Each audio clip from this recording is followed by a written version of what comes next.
आपणकर जदि बिछा राशि हुई थाए तेबे एही भिडियोटी को थरे मात्र शेष पर्यंत देखंतु। आपणकर व्यस्तबहुल समय मध्यरु आपण 10 मिनिट समय आपण निज पई दियंतु एवं निजर भविष्यत विषय रे जानंतु।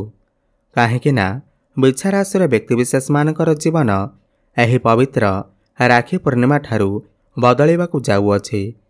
कारण ग्रह नक्षत्र मानकर चलन रे गोटे बहुत बड़ परिवर्तन हेबाकू जाउअछि। सबुठार बड़ कथा एहा अटे कि देवगुरु बृहस्पति नक्षत्र परिवर्तन करिबाकू जाउछंती। पुनर्वसु नक्षत्र रे प्रवेश करुछंती।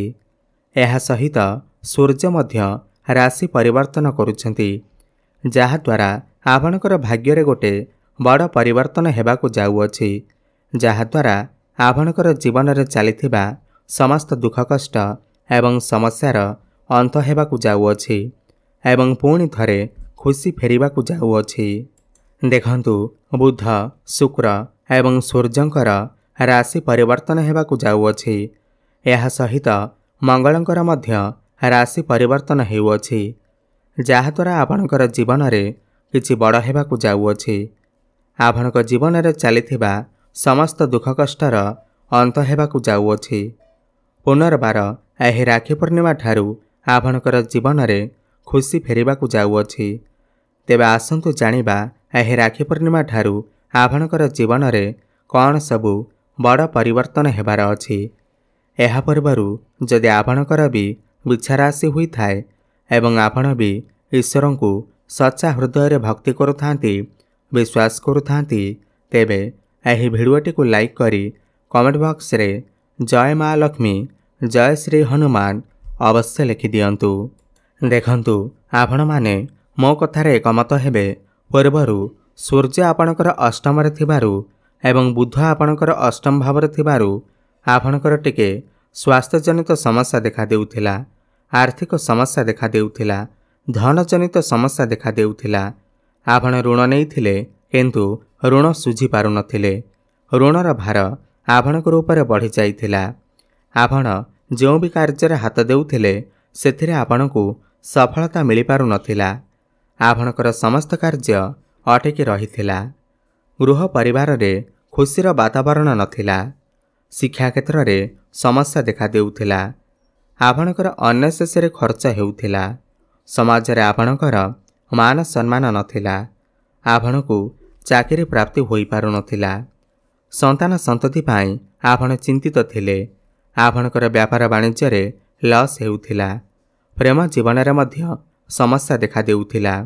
तेबे एही भली जहा भी समस्या आपणक जीवन रे चालुथिला ताहा एबे दूर हेबाकू जाउअछि।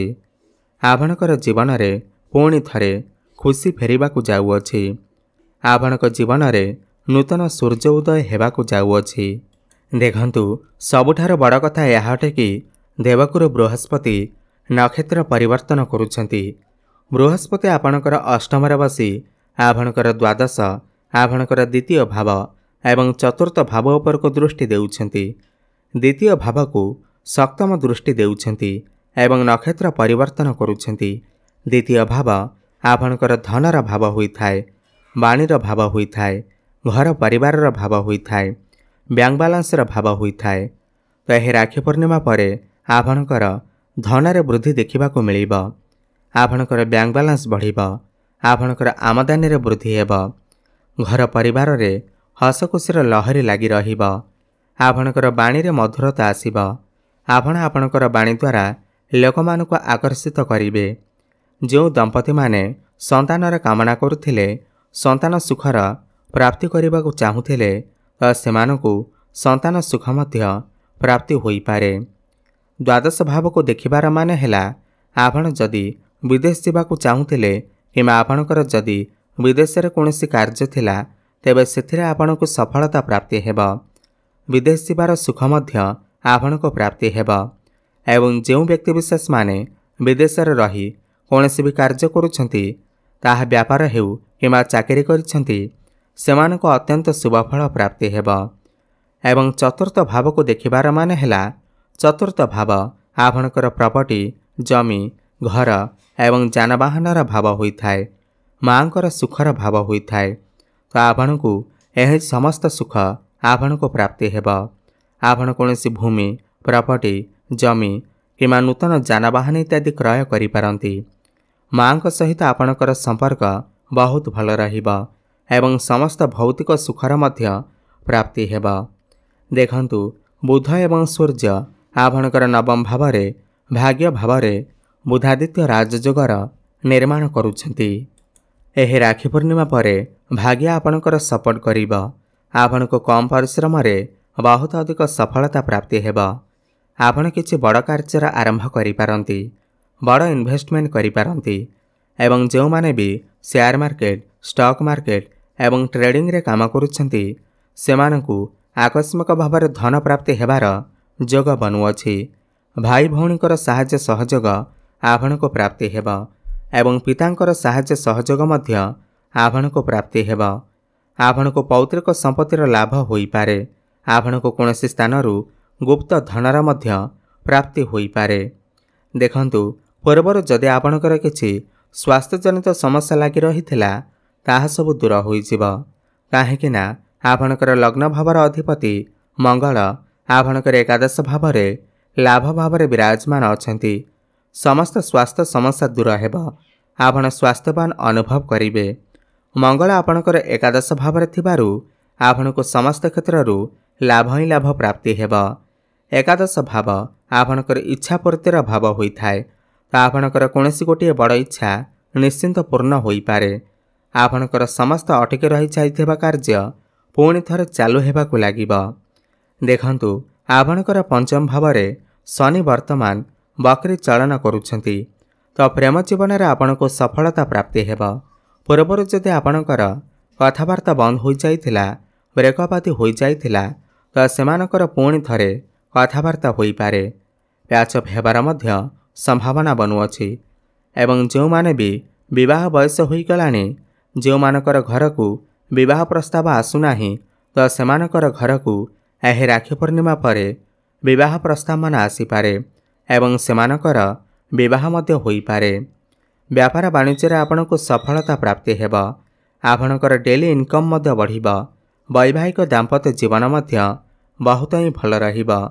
ଆପଣ ଦୁଇ ଜଣ ମିଶି କିଛି ଫ୍ୟାମିଲି ପ୍ଲାନିଂ କରିପାରନ୍ତି, ବଡ଼ ଡିସିସନ୍ ନେଇପାରନ୍ତି। ଶନି ପଞ୍ଚମରେ ଥିବାରୁ ଏବଂ ମଙ୍ଗଳଙ୍କର ଦୃଷ୍ଟି ପଞ୍ଚମ ଭାବ ଉପରେ ପଡ଼ୁଥିବାରୁ ଶିକ୍ଷା କ୍ଷେତ୍ରରେ ଆପଣଙ୍କୁ ବହୁତ ଅଧିକ ଉନ୍ନତି ଦେଖିବାକୁ ମିଳିବ। ଆପଣ କୌଣସି ଉଚ୍ଚଶିକ୍ଷା କରିବା ପାଇଁ ବାହାରକୁ ଯାଇପାରନ୍ତି, କୌଣସି ନୂତନ ସ୍ଥାନରେ ଆଡ଼ମିସନ୍ ନେଇପାରନ୍ତି। ଆପଣଙ୍କର ଯଦି କିଛି ଏକ୍ଜାମ୍ ଅଛି, ଖାସ୍ କରି କମ୍ପିଟେଟିଭ୍ ଏକ୍ଜାମ୍ ଅଛି, ତେବେ ସେଥିରେ ଆପଣଙ୍କୁ ନିଶ୍ଚିନ୍ତ ଭାବରେ ସଫଳତା ପ୍ରାପ୍ତି ହେବ ଏବଂ ଯେଉଁ ପିଲାମାନେ ସିଙ୍ଗିଲ୍ ଅଛନ୍ତି ସେମାନଙ୍କୁ ଏହି ରାକ୍ଷୀ ପୂର୍ଣ୍ଣିମା ପରେ ନୂତନ ପାର୍ଟନର ମଧ୍ୟ ମିଳିପାରନ୍ତି। ଆପଣ ଯଦି ପୂର୍ବରୁ କିଛି ଋଣ ନେଇଥିଲେ, କରଜର ମାୟାଜାଲରେ ଫସି ରହିଥିଲେ, ତ ଆପଣ ସମସ୍ତ କରଜରୁ ମୁକ୍ତି ହୋଇଯିବେ। କିମ୍ବା ଆପଣଙ୍କର ଯଦି କିଛି କେସ୍ କୋର୍ଟରେ ଚାଲିଥିଲା, ତାହେଲେ ମାମଲା ଆପଣଙ୍କ ସପକ୍ଷରେ ଯାଇପାରେ। ଦେଖନ୍ତୁ, କ୍ୟାରିୟର ଭାବର ଅଧିପତି ସୂର୍ଯ୍ୟ ଆପଣଙ୍କର ଭାଗ୍ୟ ଭାବରେ ଚଳନ କରୁଛନ୍ତି ଏବଂ ରାକ୍ଷୀ ପୂର୍ଣ୍ଣିମା ପରେ ଆପଣଙ୍କର ଦଶମ ଭାବକୁ ଚଳନ କରିବେ ଏବଂ ସୂର୍ଯ୍ୟଙ୍କୁ ଦଶମ ଭାବରେ ଦିଗ୍ବଳୀ ମାନାଯାଇଥାଏ, ଅତ୍ୟନ୍ତ ଶୁଭ ମାନାଯାଇଥାଏ। ତ କର୍ମକ୍ଷେତ୍ରରେ ଆପଣ ଉନ୍ନତି କରିବେ। ଆପଣଙ୍କର ପ୍ରମୋସନ୍ ହୋଇପାରେ।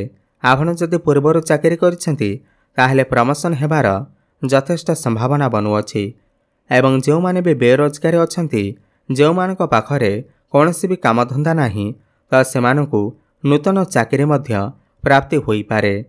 ଆପଣଙ୍କୁ କୌଣସି MNC କମ୍ପାନୀରୁ ଜବ୍ ଅଫର୍ ମଧ୍ୟ ଆସିପାରେ। ଆପଣଙ୍କ ପାଖକୁ ନୂଆ ନୂଆ କାମ ଆସିପାରେ।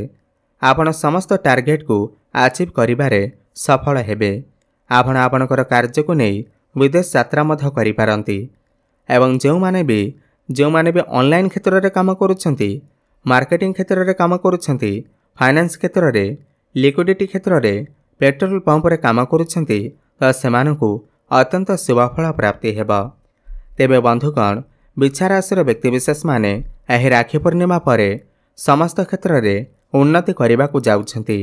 ତାହା ଶିକ୍ଷା କ୍ଷେତ୍ରରେ ହେଉ, ଭାଗ୍ୟ କ୍ଷେତ୍ରରେ ହେଉ, କର୍ମକ୍ଷେତ୍ରରେ ହେଉ, ସମସ୍ତ କ୍ଷେତ୍ରରେ ଉନ୍ନତି କରିବାକୁ ଯାଉଛନ୍ତି।